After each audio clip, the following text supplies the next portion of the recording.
Advance tax. Who is liable to pay advance tax? If tax payable by any person for the assessment year immediately following the financial year is rupees 10,000 or more, such person shall have to pay advance tax as per section 208 of the Income Tax Act. It has an exception. The provisions of advance tax shall not apply to a resident senior citizen who is of the age of 60 years or more and does not have any income chargeable under the head profits and gains of business or profession. How do you calculate the advance tax payable?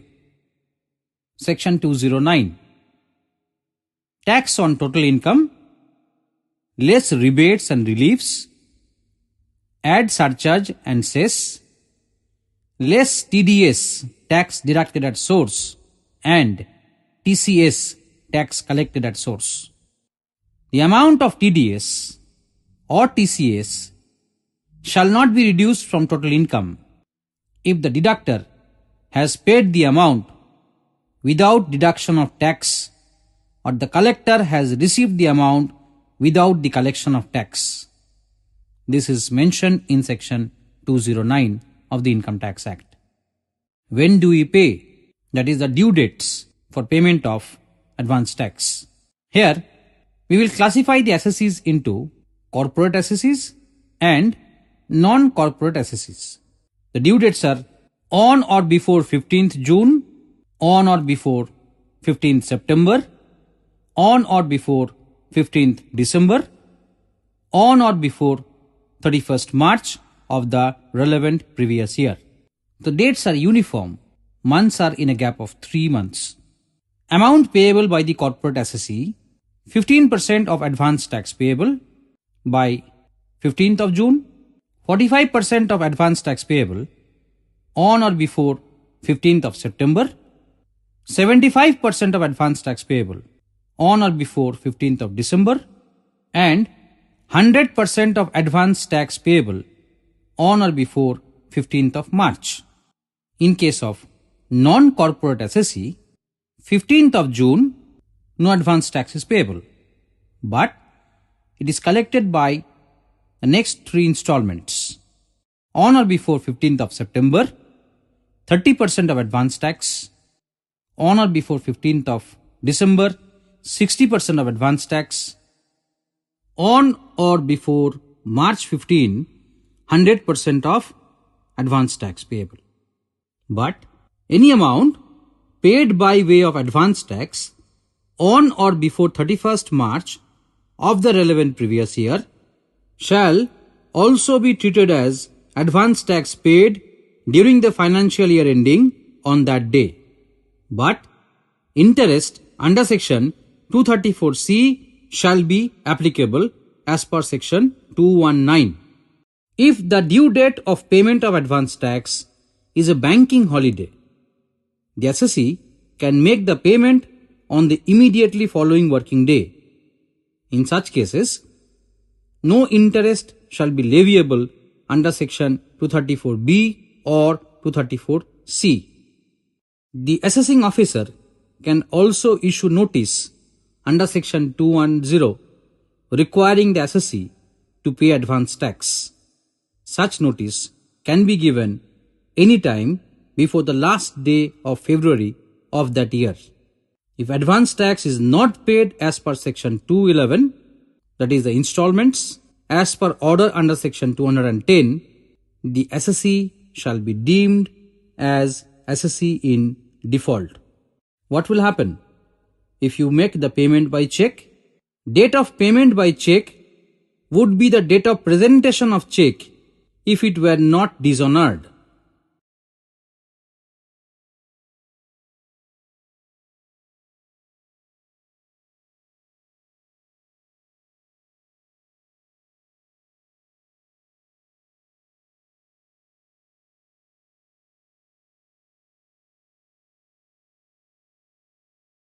Next, payment under notice of demand.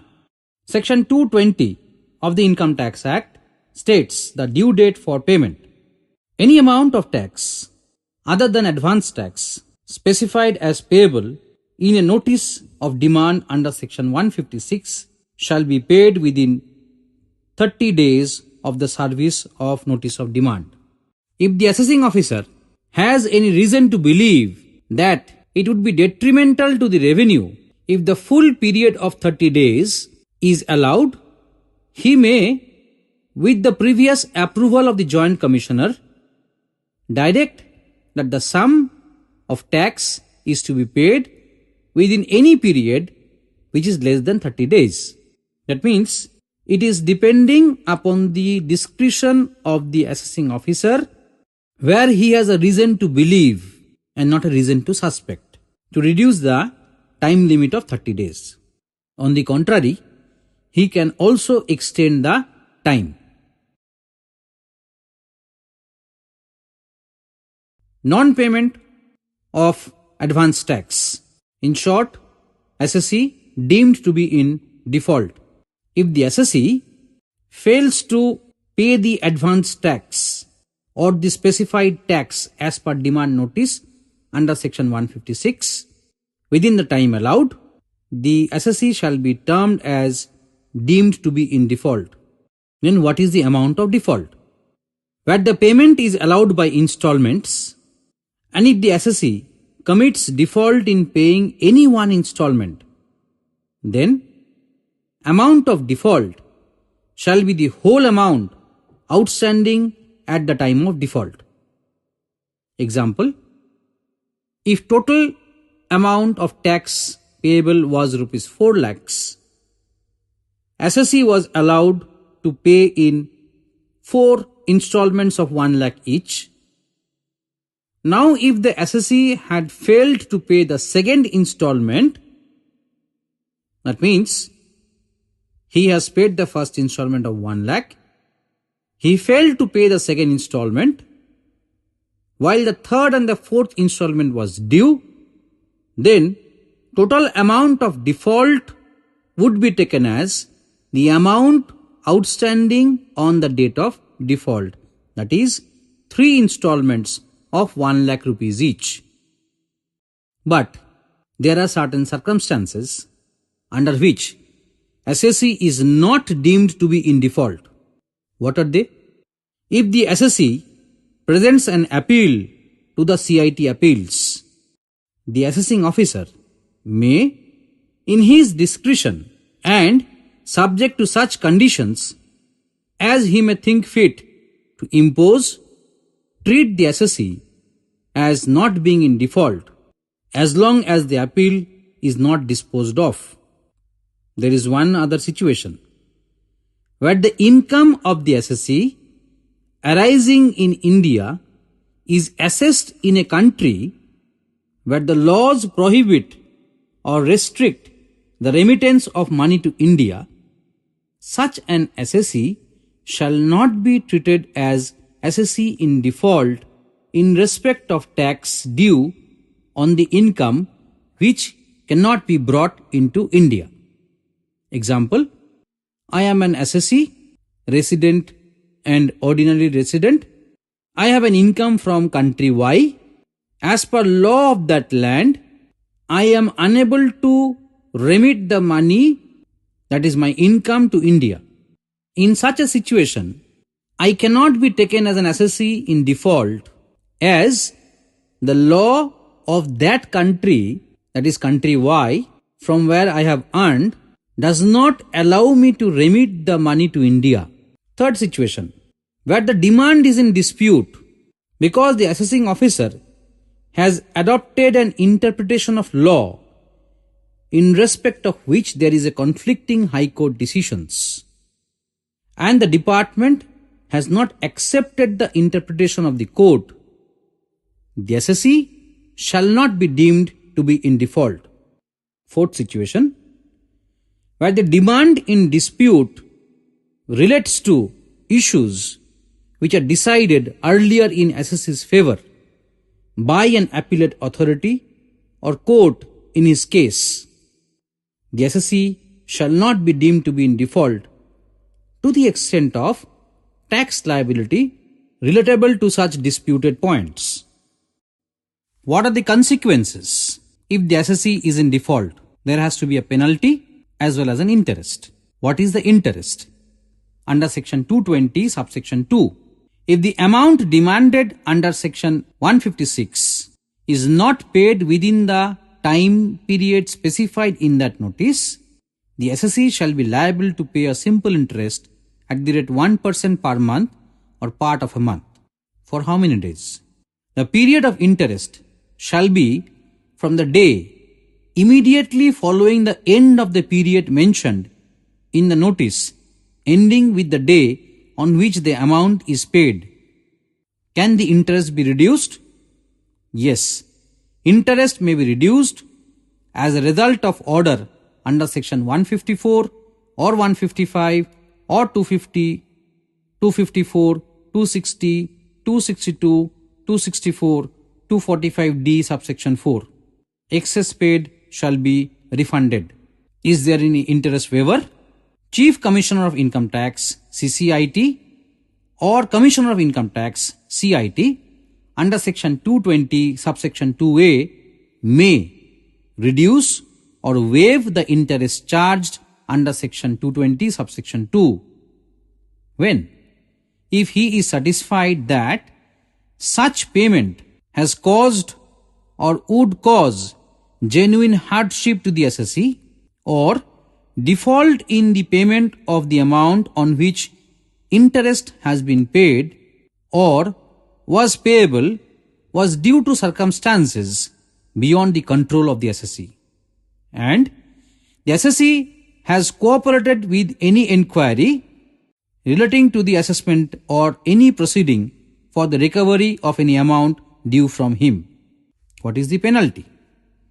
Penalty is levied under section 221 for an assessee who is deemed to be in default. Where the assessee is in default or deemed to be in default in making the payment of tax, the assessing officer may direct the assessee to pay a penalty not exceeding the amount of tax in arrears.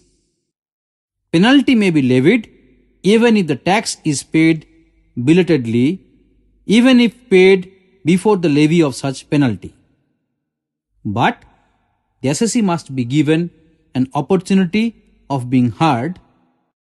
In such cases, if the assessee proves to the satisfaction of the assessing officer that the default was for good and sufficient reasons, no penalty shall be levied. Refund of penalty. In case of amount of tax wholly reduced in any final order, then the penalty levied shall be cancelled and the amount of penalty paid shall be refunded. Now we will discuss recovery of tax. What are the modes of recovery of tax? This is available only to TRO, Tax Recovery Officer. The modes are discussed in section 222 of the Income Tax Act. This is in accordance with the rules in the second schedule. The amount specified in the certificate may be recovered by any one or more of the following modes. What are they? Attachment and sale of the assessee's movable property. Next, attachment and sale of assessee's immovable property. Number 3, appointing a receiver for the management of the assessee's movable and immovable properties. And number 4, arrest of the assessee and his detention in prison. Movable and immovable property includes any property which has been transferred directly or indirectly by the assessee to his spouse or minor child or son's wife or son's minor child for inadequate consideration, and the same is held by such persons. Any movable property or immovable property transferred to the minor child or son's minor child shall be treated as the assessee's property even after the minor attains majority. Next, the tax recovery officer may take action under section 222 subsection 1 for recovery of tax arrears even though any other proceedings for recovery of arrears have been taken. What is the mode of recovery available for both tax recovery officer and assessing officer? As per section 226, no certificate under section 222 has been drawn by the TRO. In that case, the assessing officer can recover the tax through the following modes under section 226. What are the modes? If it is a salaried employee, attachment of salary, from whom arrears of tax to be deducted by person paying salary to such person. That means, I am working in a company, my tax was due, it has to be recovered, then my salary will get attached, which means every month I will work, but my employer, instead of giving me salary, will now remit that salary to the income tax department until the dues are cleared. Payment of sum deducted. It will be given to the credit of central government. What are the provisions? It is not applicable where the salary is exempt from attachment under the Code of Civil Procedure. If the assessee is not a salaried employee but any assessee, then garnishee proceedings shall have to be followed. What is it? Any person from whom money is due or may become due to the assessee, or any person who holds any money for assessee jointly with any other person. The money will be now referred, collected and credited to the central government. Example, say I am supposed to receive money from my customer and my taxes are due. Then the amount of collection which will be realized from my customers will be transferred to the credit of central government. Next, where the assessee whose money is in court's custody, then the mode of recovery is recovery from money belonging to assessee lying in court's custody. The arrears of tax to be deducted by the court and transferred to the assessing officer or the TRO to the extent of liability. And if there are any other assessee, recovery of arrears of tax by distraint and sale, tax deducted at source. This is a mode of collection of tax. We will discuss this in the light of different situations.